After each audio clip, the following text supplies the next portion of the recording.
परमपिता परमेश्वर की कृपा से आज के भजन कीर्तन कार्यक्रम के आयोजक हैं श्री पवन यादव एवं उनकी श्रीमती सरून यादव।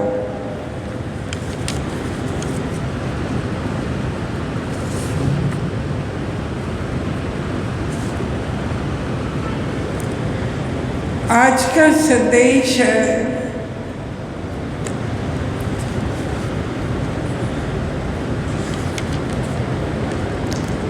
बृहस्पति के पुत्र कच्छ संपूर्ण शास्त्रों का अध्ययन करके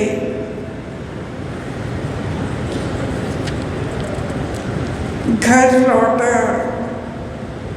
जो भी जाना जा सकता था उसे जाना गया तथा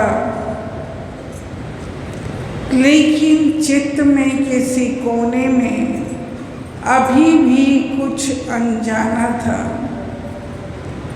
वासनाएं इतनी इर्द गिर्द अभी भी मंडराती थी। शास्त्र तो जान लिया था लेकिन शांति कोसों दूर थी। ज्ञान भी चित्त को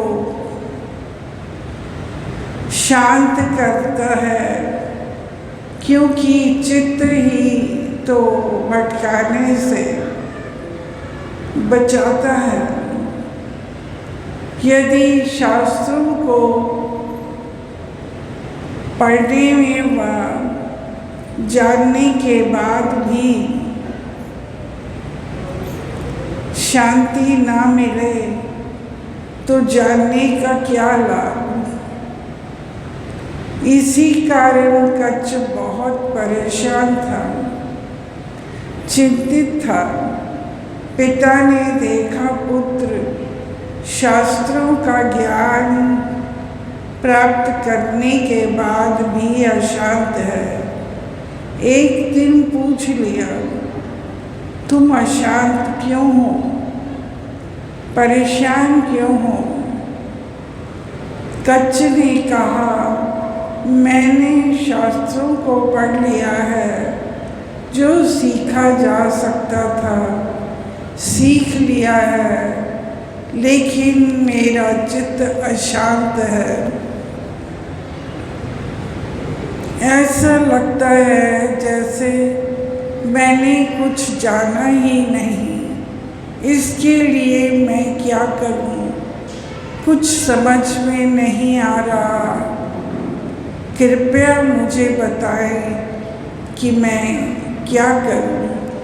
बृहस्पति जी ने कहा, शांति त्याग से मिलती है, लेकिन त्याग किसका और कैसे करना है कच्छ गहनता नहीं समझ पाया।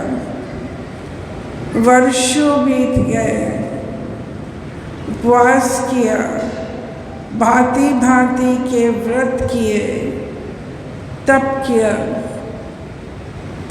लेकिन शांति फिर भी नहीं मिली।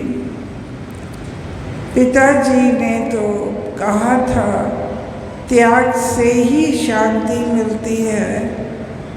मैंने तो सब कुछ त्याग कर दिया, लेकिन शांति तो फिर भी नहीं मिली। कच्छ के मन बनाया कि देह त्याग से ही शांति मिलेगी।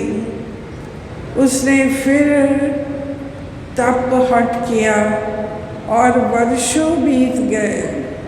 देह सूख गया, ढांचा भर रह गई। वो अपना शरीर त्यागने के लिए चिता में कूदने की अनुमति के लिए पिता की शरण में गए और कहा, आपने कहा था त्याग करके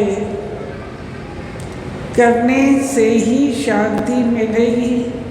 मैंने सबका त्याग कर दिया, लेकिन शांति नहीं मिली।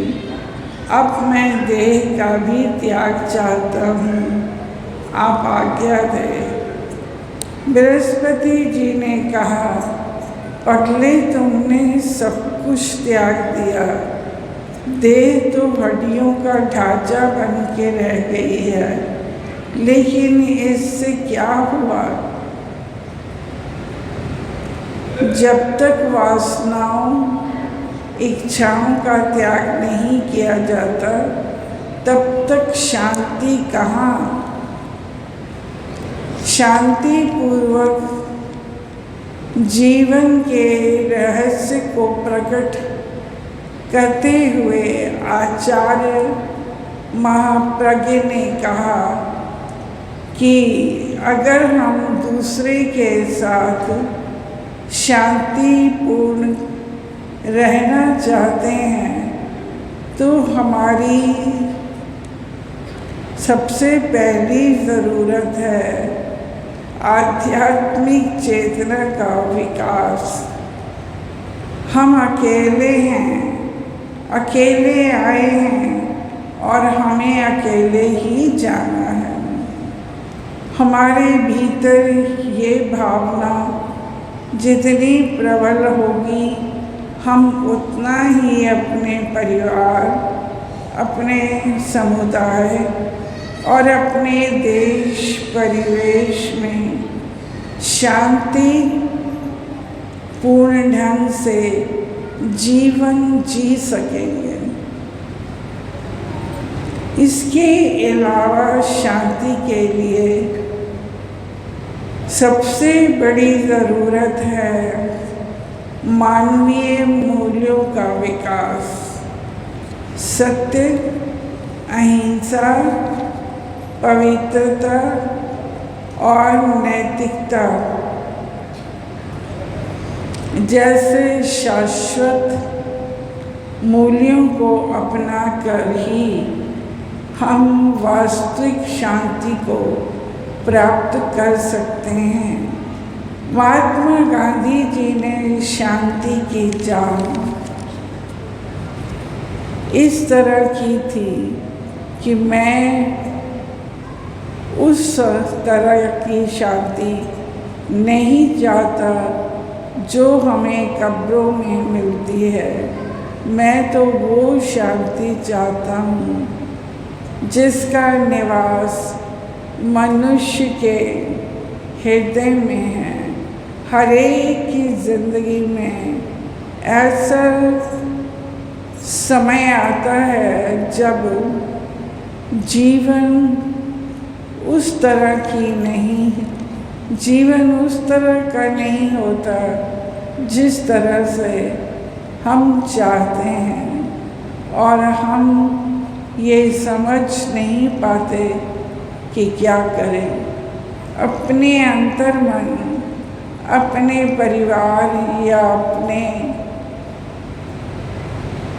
कार्यस्थल, ऑफिस में चल रही कश्मकश से निपटना हमारे लिए कठिन होता है।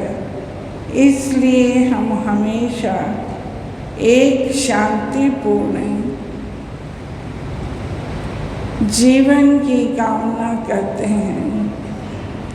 कभी कभी व्यक्ति ऐसा सोचने लग जाता है जो जिंदगी हम आज जी रहे हैं उसकी तुलना में पुराने ज़माने के लोगों में अधिक शांतिपूर्ण एवं खुशहाल जिंदगी जी होगी। लेकिन लोग हर युग में इस तरह से सोचते रहे। यदि हम आज किसी व्यक्ति के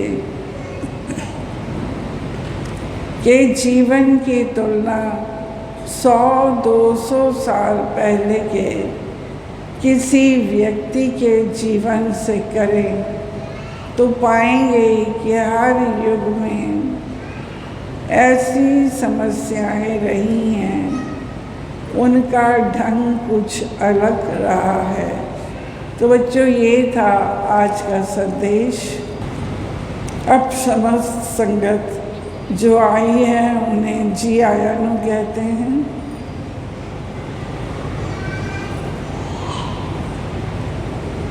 आपके समस्त शारीरिक, पारिवारिक, सामाजिक, आर्थिक और मानसिक कष्टों के लिए आप सबको माँ ढेर सारी दुआएं देती हैं। धन्यवाद। नमस्कार।